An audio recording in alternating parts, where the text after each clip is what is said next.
Assalamualaikum warahmatullahi taala wabarakatuh. Kami daripada grup 2 dan kami terdiri daripada 5 orang. Salah seorangnya ialah Nur Hazwani Hanum binti Muhammad Nur Syafika Nabila binti Ma'e, Nur Ain Zahirah binti Muhammad Rafi, dan saya Azira binti Ramli. Dan seorang lagi daripada section 2 ialah Afifah binti Rosli. Saya akan mulakan dengan pengenalan agama Buddha.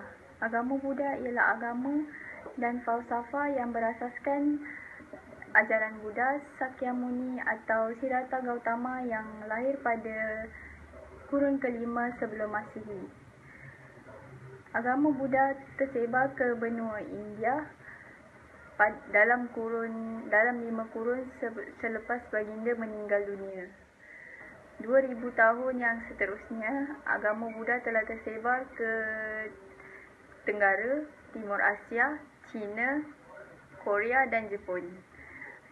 Agama Buddha mempunyai 3 aliran utama iaitu Theravada, Mahayana dan Vajrayana. Ciri-ciri agama Buddha yang pertama adalah Buddha adalah manusia, bukan dewa, iaitu Siddhartha Gautama boleh menjadi Buddha.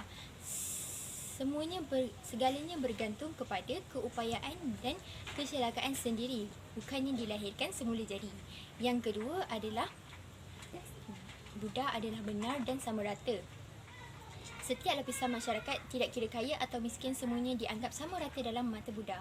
Yang ketiga, Buddha tidak mengakui kemunculan dewa yang membentuk dunia, iaitu Buddha menganggap dewa sebagai sesuatu yang diimajinasikan oleh manusia untuk menjadikan satu kepercayaan bahawa dunia ini memangnya diciptakan oleh dewa. Yang keempat, agama Buddha tidak mengabaikan agama lain atau mengutuk agama lain sebagai agama yang jahat, iaitu agama Buddha mengakui semua jenis agama yang ada di dunia ini dan membezakan semua agama dengan kefahamannya yang susah atau senang, bukannya dibezakan dengan mengatakan cirinya baik ataupun buruk.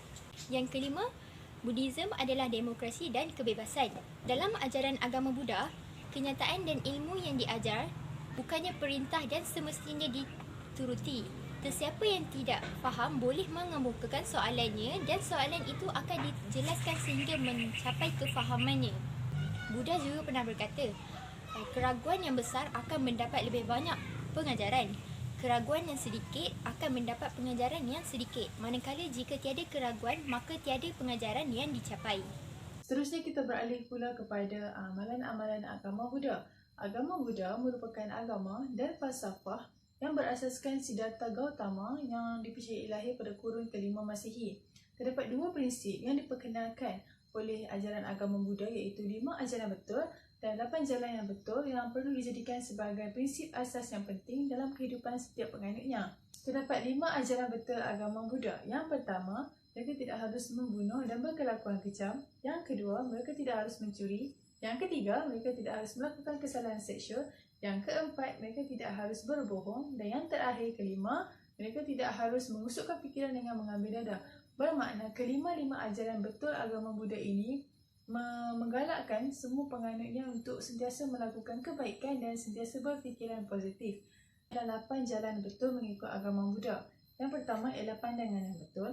Mereka haruslah sedaya upaya untuk memahami sesuatu perkara itu dengan cara terbaik untuk kehidupan yang lebih baik. Maknanya mereka kena sentiasa pandang perkara itu positif dan pandang secara jauh. Yang kedua ialah fikiran yang betul. Mereka haruslah memilih dan membuat keputusan yang tepat untuk perkara-perkara kehidupan.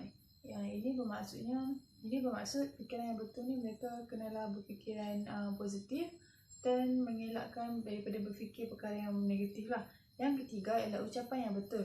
Mereka seharusnya bercakap dan juga bertutur dengan bersopan untuk memberi kegembiraan kepada orang yang sedang bercakap dengan mereka. Maknanya mereka kena menjaga hati, tidak boleh bertutur dengan perkara, tidak boleh bertutur dalam bahasa yang kesat sehingga boleh menyebabkan orang yang bercakap dengan kita tu terasa hati. Yang keempat ialah perbuatan yang betul.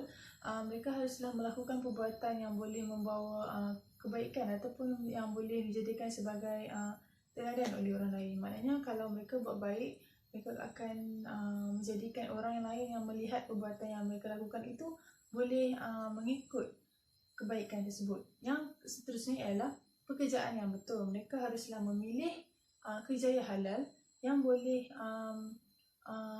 boleh memberi manfaat kepada orang lain. Maknanya seandainya mereka membuka sebuah perniagaan, mereka akan pastikan dan mereka perlu pastikan perniagaan itu akan membawa kebaikan kepada orang lain yang datang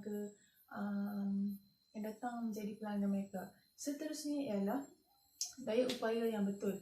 Maknanya mereka tidak boleh leka dan malas. Seharusnya mereka bersemangat dalam melakukan setiap perkara-perkara yang baru. Kemudian seterusnya ialah peringatan yang betul. Mereka haruslah sentiasa bertumpuan terhadap apa yang mereka buat. Maknanya apa saja yang mereka lakukan pada ketika itu, mereka sentiasa fokus dan memberi tumpuan yang sepenuhnya. Contoh, sekiranya mereka membuka perniagaan, mereka perlu pastikan perniagaan itu bersungguh-sungguh dan bukan sekadar mainan. Yang seterusnya ialah bertafakur dengan cara yang betul. Maksudnya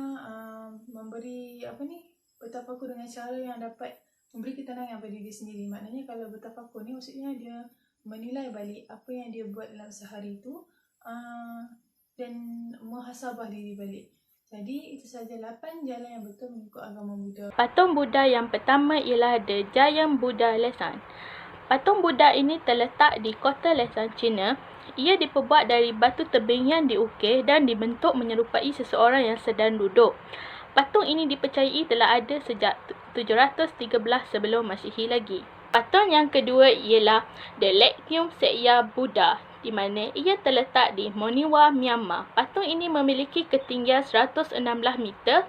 Patung ini didirikan dengan dua posisi, iaitu terbaring secara mengiring dan berdiri tegak. Patung ini menjadi patung tertinggi keempat di dunia. Patung Buddha yang seterusnya ialah Reclining Buddha Wat Po. Patung Buddha tidur ini dibina secara mengiring. Ia berada di dalam kuil Wat Po, Bangkok, Thailand. Bukan sahaja memiliki ukuran yang besar, tetapi patung Buddha ini juga dilapisi dengan emas. Patung Buddha yang keempat ialah Tian Tam Buddha. Tian Tam Buddha merupakan patung Buddha yang terbesar di dunia yang terletak di Ngom Peng, Pulau Lantau, Hong Kong. Tingginya sekitar 34 meter dan berat melebihi 250 tan yang terdiri daripada potongan-potongan perunggu. Perunggu merupakan campuran logam yang telah dicampurkan dengan timah putih, tembaga dan gangsa. Patung yang terakhir ialah The Spring Temple Buddha yang berada di Provinsi Henan, China.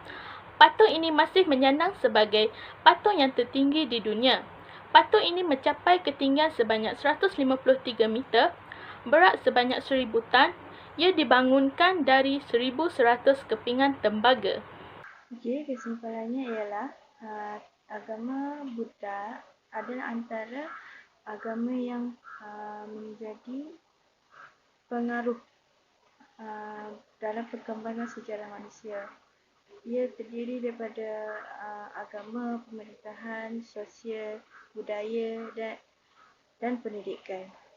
Agama ini juga yang dipercayai adalah tetua yang telah mempunyai kegemilangan, mencapai kegemilangan. Oleh itu, kita sebagai rakyat Malaysia haruslah berbangga mempunyai agama Buddha ini kerana mereka memiliki keunikan yang tersendiri.